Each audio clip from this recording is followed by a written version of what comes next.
listening to TC Talks on TNT.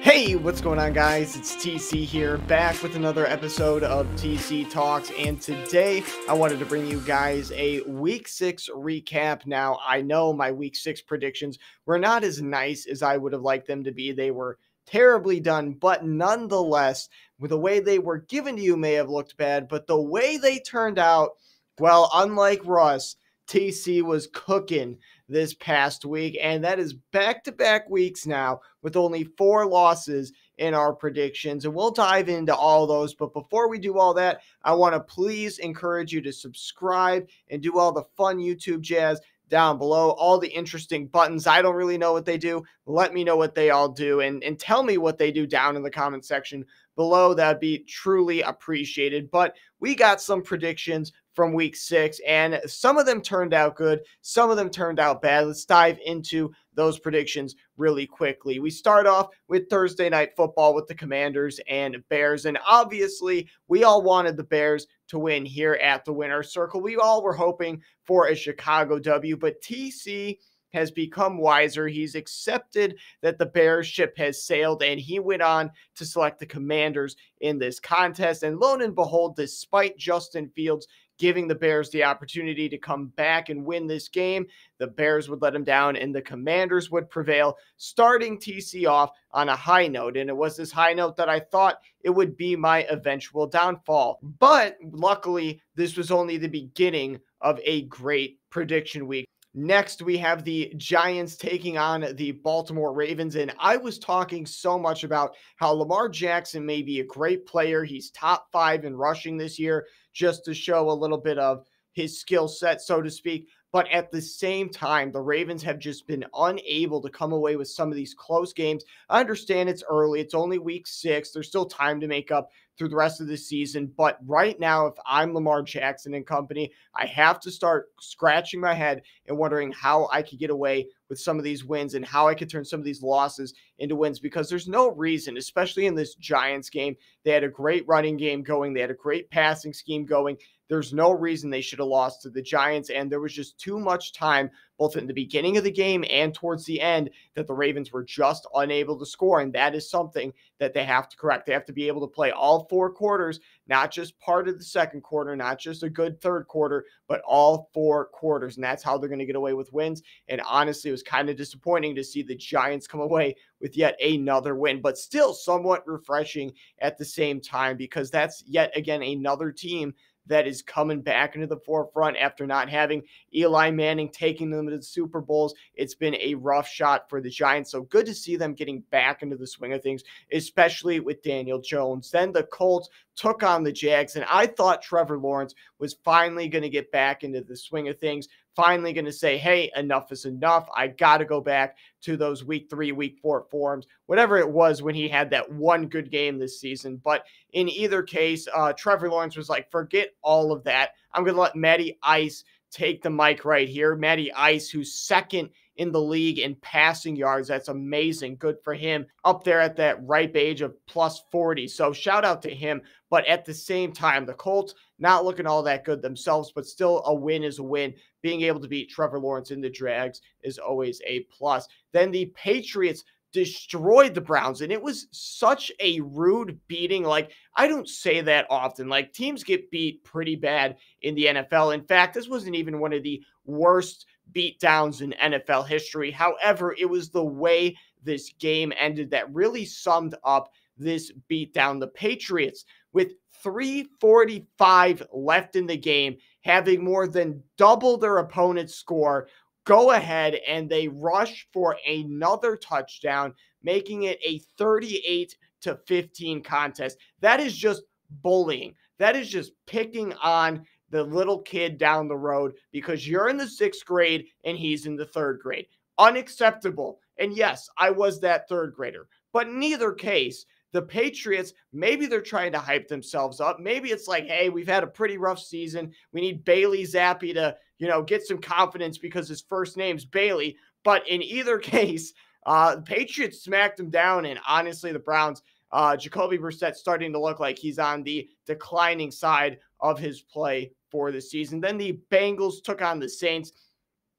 And I will give credit to that Saints defense. They contained Jamar Chase very well in that game through the first 3.5 quarters up until the last 2 minutes. The Saints defense did a tremendous job. He had like 72 yards through the air. That is exactly what you want to see. They held him to under 100 yards. It seemed like that was going to be the case, but Jamar Chase was on the scene, and he was able to take a 20-yard, 10-yard play and turn it into a 60-yard score, running it all the way to the house, making defenders miss on the way. It was a tremendous play for Jamar Chase, a great way to sum up and shock the Saints in this game. So honestly, the Bengals looking like they're getting back into that Super Bowl form, and hopefully it continues. But the Saints just looking straight up ugly right now. Hopefully they could find some way to correct. Then the next game that I got wrong was the Steelers and Bucks. And honestly,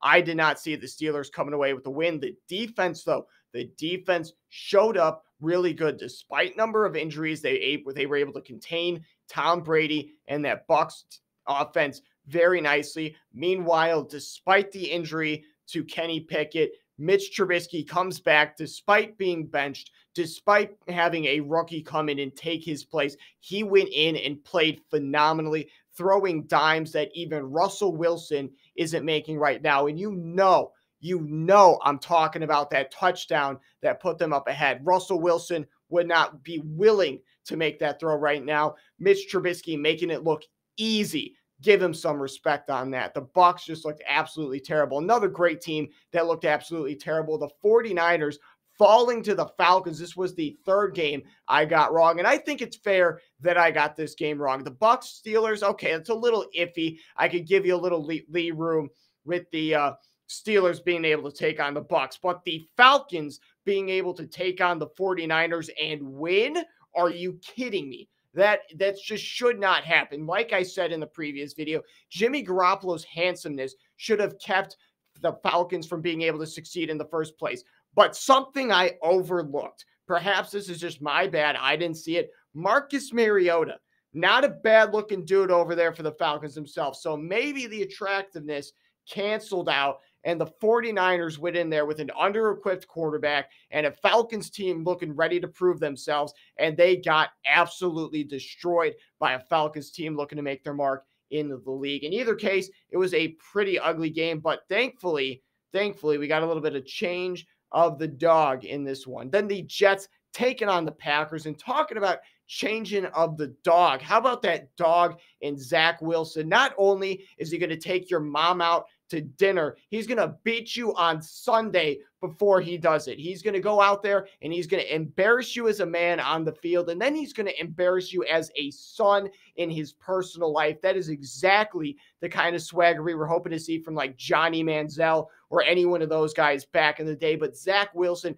actually getting to achieve it and beat a quarterback like Aaron Rodgers on top of that just looks absolutely phenomenal. I have all the faith in Zach Wilson to keep this going. Then the Vikings, 5-1 right now, one of the few teams in the NFC that looks like they're worth anything. And honestly, this last beatdown came courtesy of the Dolphins, but the Dolphins are so beat up right now that how could you blame them for getting beat up so bad? The Dolphins are obviously without Tua Tagovailoa, who is said to be returning this upcoming week. That is good news for the Dolphins because their backup quarterback, Teddy Bridgewater, I believe, is sidelined due to injury, going through concussion protocol. So a good time to return for Tua Tagovailoa, and especially because the Dolphins have completely fallen off without him. They definitely need him there in the lineup. Then the Rams took on the Panthers, and must I say more, despite how bad the Rams have been, they are still coming off a Super Bowl win. So you know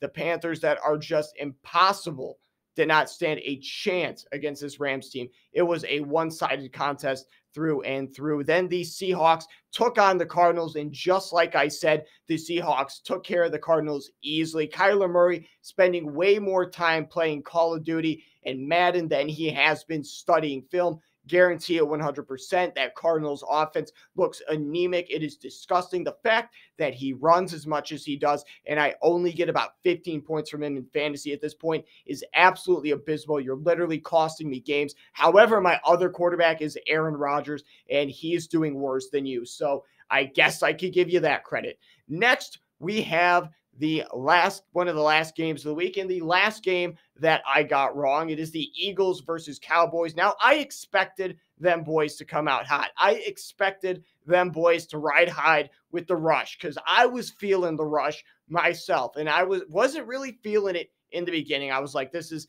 a joke, overblown. All of a sudden, he's doing God's work out there, getting it all done, putting the Cowboys in a position to win when Dak comes back.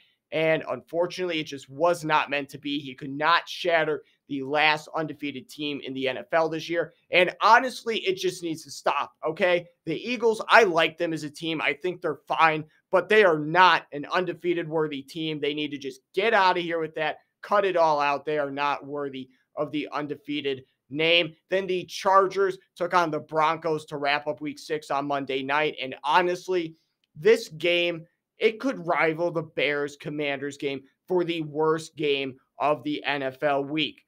Honestly, I like to say that the Bears at least tried a little better, had those different helmets on, so at least it was a little bit prettier looking than the Broncos game. But still, at the same time, at least both teams scored touchdowns in this Monday night contest. So I will give the Broncos that credit. Russell Wilson and the Broncos deserve to ride on that credit. But other than that, there is a reason they're going to be riding off into the sunset. That's because they do not deserve to be seen from or heard from ever again. Forget it. Get a new quarterback. They're in desperate need. I heard there is a quarterback who's absolutely killing it, won his team the game late in the fourth quarter this past week, and he is currently a second string. So perhaps you could get him as the starter in trade for Russell Wilson. I am, of course, talking about former Chicago Bear, former Buffalo Bill quarterback Mitch Trubisky. And if you doubt me, then you tell me why I was so right about Russell Wilson going to the Broncos and being absolute garbage. You explain it to me, because I have no answer other than I am 100% correct 100% of the time. Forget the fact that I went 10-4 in fantasy. Forget all the numbers that I've gotten wrong. Just focus on the ones that I've gotten right, and you will come to the right answer, okay? Mitch Trubisky to the Broncos is the answer. Until next time, guys, I want to know your thoughts down in the comment section below. Peace.